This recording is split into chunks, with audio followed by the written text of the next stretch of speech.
candidate best suited to serve as Macon's next mayor? I'll start out by saying that I'm for the people.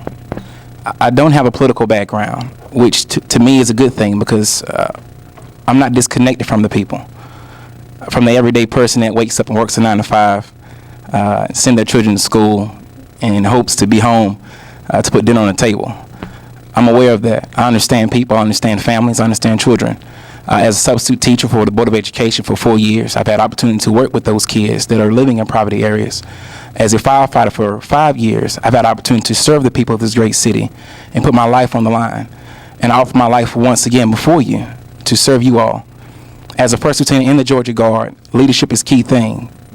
Being accountable, being a true leader, being humble, and being true to yourself and the people that put you in office. So those are my values that I have. And I plan to hold dear to those. Thank you.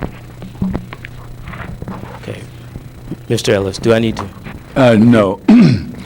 First of all, I'd like to use part of my, to rebut what Mr. Bronson said, Firefighter Bronson said about the hand that was dealt. We left a pretty good hand.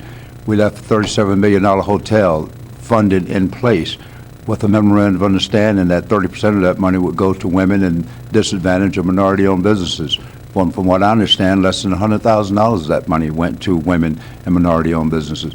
We left $5.7 million in place to renovate the terminus station and make sure that we had adequate minority and women-owned participation there. Instead, I understand we had some 8% of that money went to women and minority-owned businesses. So we left a pretty good hand to ensure that everyone in this town would have equal opportunity and equal access to prosperity by taking advantage of some of the opportunities. But my vision is very clear. I have a 2020 vision for this city, Vision 2020, to move the city forward. My experience is known. I have 8 years of a stellar record of accomplishment. We built the hotel. We bought the terminus station. We got a $20 million Hope 6 grant to revitalize Oglethorpe Homes. We took all of our employees above the poverty level. So we have a clear record. Thank you. Qualifications and background. Of course, I was born in Macon and have lived here all my life. Went to the University of Georgia and graduated from Mercer Law School, practiced law for 25 years. I was in the state legislature for 10 years and on city council for 4 years prior to that. And of course, for the past 4 years, it's been my honor and privilege to serve you as your mayor. So I think that gives me a unique perspective on the issues that confront our community and gives me a unique background. I think we have a record of achievement over this last 4 years, and we have got plans put in place so that I can be the most effective for you over the next 4 years.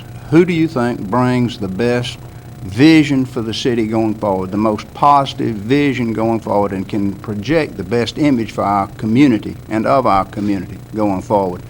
So I ask for your vote and support. Thank you. I have one last question, and after that, you would have 30 seconds. First of all, starting with CJAC and Mayor Reichert and Paul Bronson. If the election was tomorrow, who would you vote for President of the United States, and why?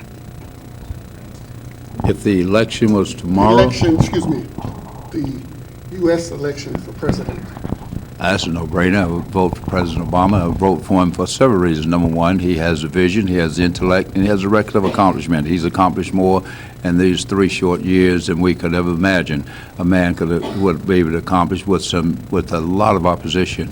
But I would like to, what I would like to say about our city going forward, our city, where we have an opportunity to do something. One of the Republican representatives recently sent out a letter to all people in North Macon, Republicans, asking all of them to vote for one of my opponents. I think that is very divisive, and I would ask my opponent to denounce that type of thing. If I sent out a letter asking people in South Macon to all vote Democratic, I think I would be castigated for that, and rightly so. Mayor Reichert, the same question. If the election was held for President of the United States tomorrow, who would you vote for and why? I would vote for President Barack Obama. Again, I supported and endorsed President Barack Senator Obama at that point in time in February of 2008, shortly after he came to Macon, and I had the privilege and pleasure of meeting him. And I think he's done an excellent job. I really think that it's unfortunate that in Washington, the opposition has not only tried to erode and undermine what he is doing, they have also created a confidence crisis in the United States. And so I would vote for President Obama. Thank you.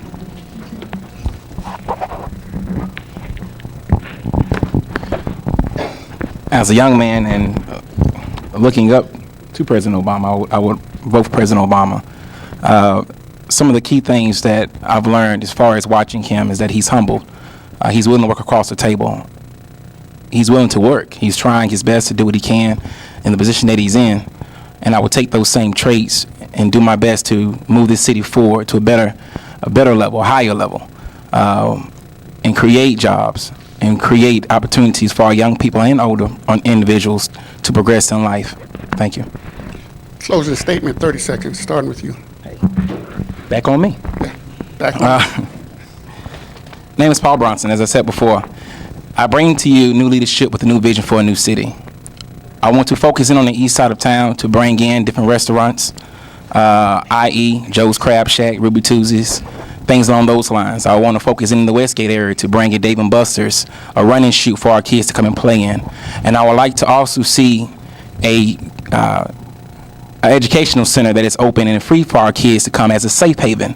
Those are the things I want to focus in on, because this is our opportunity, guys. This is our chance. And I believe that the city of Macon, the people of the city of Macon, are tired of the same old, and this is our chance to vote for something new. Thank you.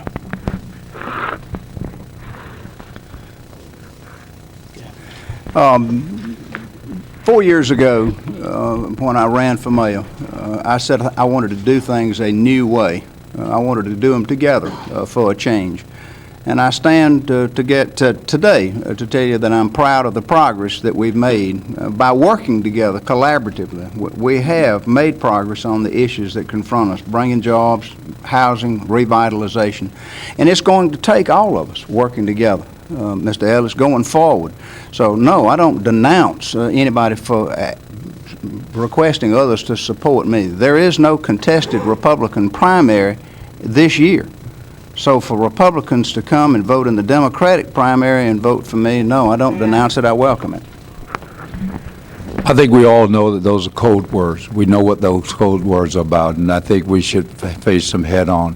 However, elections are about the future, and I'm going to talk about the future of our city. Our city, obviously, at crossroads. Too many of our people live in poverty, too many of our people are out of work and cannot find work, and we must bring jobs to the city first and foremost. Obviously, there are parts of our town that must be revitalized. My vision, 2020 for our city, certain parts of our city should be shut down because people are not living there any longer, and we must turn them into open space, green space, and community gardens. But rebuilding the parts of our city that should be rebuilt, such as Macon's birthplace in Fort Hill. Thank you very much. Thank you so much for your coming, for your time, your participation. Please give them a hand.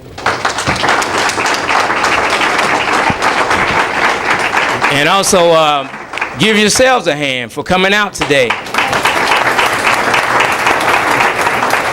We're about to wrap up, and I just want to say a few words about apathy, because we have people in this room that obviously care about the future of the city.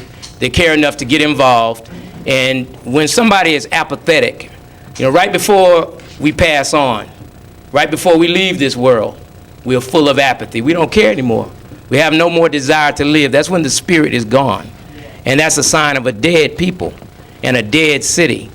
It's very important for all of the leaders in here to work hard to rebuild enthusiasm and to come together to overcome the divisiveness, because that's a very serious problem that is killing this beautiful, beautiful Macon, Georgia that we have. This is a wonderful city, a wonderful resource. You all already know the issues, and you know what we're up against. But we must open our hearts.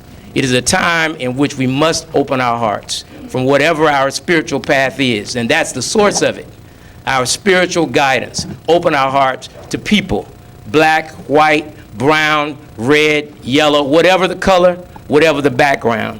we thank you again for taking